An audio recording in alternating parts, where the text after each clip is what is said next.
Now we will try to in a little way, summarize all these things as far as nationalized banks were concerned. What was happening in the nationalized banks that time? The idea was to open more and more branches, mobilize rural saving, or offer credit to the last mile people, coordinate with all banking institutions.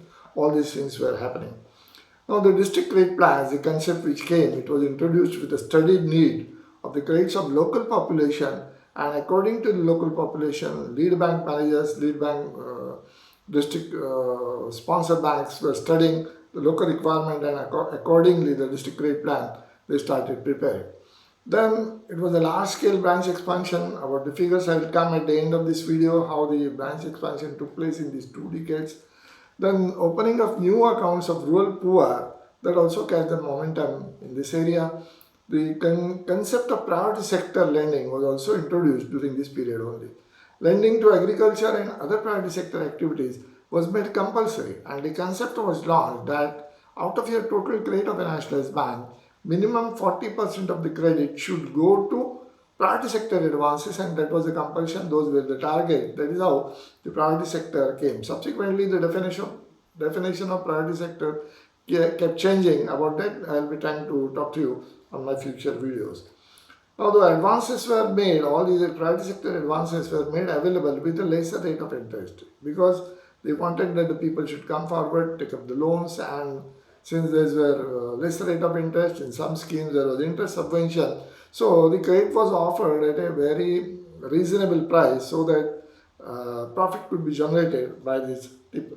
Now, to achieve these objectives, the banks formulated various schemes like credit to small borrowers, to private sector, agriculture, small scale industry, water transport, retail trade, small business, all these concepts they came into offering during this period.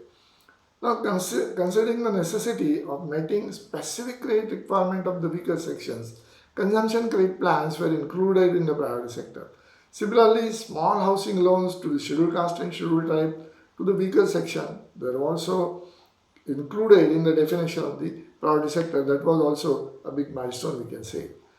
Now, at this stage, a scheme called DIR was also launched with the huge targets, and we all know that loan melas were conducted sometimes by the ruling political party people, and the bankers were forced to lend under DIR scheme where the rate of interest was only 4%. And the speciality of the scheme was not only that the scheme was offered at the concessional rate, but the loans were to be offered to the poor people, rural poor, urban poor, to the people, jobless people, without any security. So that was the new concept in the banking industry, and as we know, private sector banks would have never given any loan at this much of concessional rate, that too without security. So that challenge was taken by the nationalized banks, and on large scale, at the rate of 4%, the loans were given.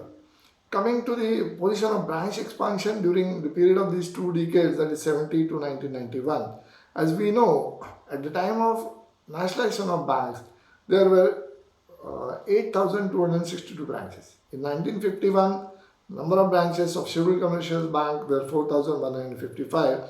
At the time of nationalization, the branches were 8,262. There was 100% increase. During the period 1969 to the period of 1980, or you may say 1988, the number of branches went from 8,262 to whooping 53,840 branches. And subsequently, it went on to 52,098 branches in 2014. And as on today, the number of branches operating all over India are not less than 1,50,000 branches. So, the banking coverage in the country, the whole country could be covered, and considerable population was covered by the nationalized banks by way of complete expansion. Looking to the population-wise number of offices in 1951, there was one branch for 87,000 population. This position came down to 65,000 population for one branch, which subsequently came down to 15,000 population per branch, and RBI wanted that the branch expansion, brick and mortar branches should be open in such a way that any village or any town having population of 5,000, there has to be a bank of the nationalized banks, and there the concept of bank areas and unbanked areas that were also introduced. The number of branches in rural areas having population about 10,000 increased from 1832 in 69 to 46,976. And today, rural branches having population around 10,000 are more than 50,994. Now, during this period, as I told you, RBI had been suggesting uh, plans for opening up more and more branches, and the initial target was very ambitious. That they said that after every 2,000 population there should be a bank, but effectively it could not take place. About that, I will come in the last video of this series. Now, the branch expansion policy was so designed by the Government of India and Reserve Bank of India that unless a bank opens 3 branches in rural area, no branch was allowed to be opened in either metropolitan or in the urban area.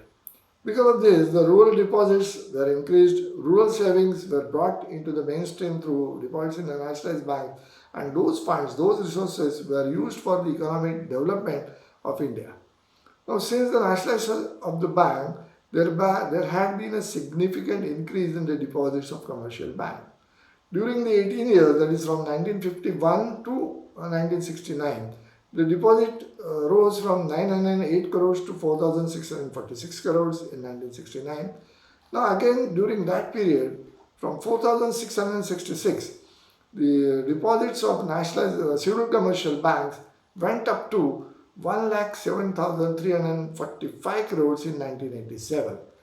Then we can say that subsequently the deposits of nationalized banks, including SBI, including RRBs, because by the time RRB had come, the deposits went up to 1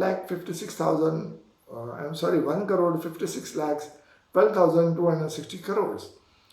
Now, deposits as of 2014 went ahead, and to tell you the latest figure of the deposits of civil commercial banks, as on 3rd July 2020, the deposit amount of the civil commercial bank of July is 1,40,000 crores, 75,185 crores. You can imagine how much business is being handled by the scheduled commercial bank, the major share of which, obviously, more than 60-65% is held by the nationalized banks.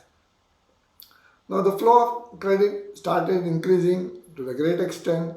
Expansion of banks was taking, more particularly the nationalized banks were front runners to expand the branches, and the total advances of scheduled commercial banks, which are 547 crores only in 1951, went to 3,599 crores in 1969. Subsequently, they went to 63,753 crores in the year 1990. Subsequently, they went to 63,46,702 in 2014, and as of 3rd July of 2020, the advances of all scheduled commercial banks are 1 crore 2,91,611 crores. Now, coming back to the calendar of events, going back a little, because I told you the performance of nationalized banks in terms of branch, in terms of the deposits, in terms of advances. Now again, going back a little, what more changes took place, which proved to be a milestones when we look back today. In 1980, India's first credit card was launched by Central Bank of India. Again in 1980, another round of nationalization of 6 more banks took place. And those 6 banks were Andhra Bank, Corporation Bank, New Bank of India, Oriental Bank of Commerce, Punjab and Sind Bank, and Vijaya Bank. The total demand and time liabilities of these banks on 14th March 1980, when the banks were nationalized, was more than 2,356 crores. Again, naturally, the Banking Companies Acquisition and Transfer of Undertaking Act ordinance, it came in 1980. The first act was called as 1969, and the second act is called as 1980 Act. Unfortunately, however, the New Bank of India, which was nationalized on 14 March 1980, subsequently in 1983, that bank could not perform well, that could not stand on its own legs, and government had to decide to merge that bank in Punjab National Bank. Now, it was the decision to nationalize 6 more banks, making total number of nationalized banks to 20, was in confirmation of the assessment of the government about need of more and more private banks to be nationalized to maintain economic equality and growth all over. Thus, the total number of nationalized banks went up to 20, and subsequently, the government led by Rajiv Gandhi started little reforms here and there, and government slightly reduced the license Raj and also promoted the growth of telecommunication, software industries, and steps were taken to promote and develop specialized housing finance institutions at the regional and local level. Here also, nationalized banks played very important role. Support for telecommunications, support for software industries, support for IT industries. We all know that the issue had come that the advances were sanctioned based on the software, and they say whether software can be called as a security for this. About that again I will come in my next couple of videos, and I will be telling about all these things. Now, in 1981, Infosys was incorporated by Mr. Narayan Murthy with six of his partners. In 1982, most draconian thing happened that in 80 textile mills of Bombay, where 2.5 lakh 50, 2 lakh 50,000 textile workers were working, an indefinite strike was done by all these workers under the leadership of then leader Datta Saman, and as a result of this indefinite strike, all those 80 textile mills they crippled and ultimately they had to close. On the other hand, in 1982, Indian Oil Corporation was commissioned and first public sector petroleum refinery was formed in Guwahati. In July 1982, another milestone, the NABARD was formed to take care of the priority sector lending and help bankers and masses to coordinate. It's fully owned NABARD, which was owned by Government of India.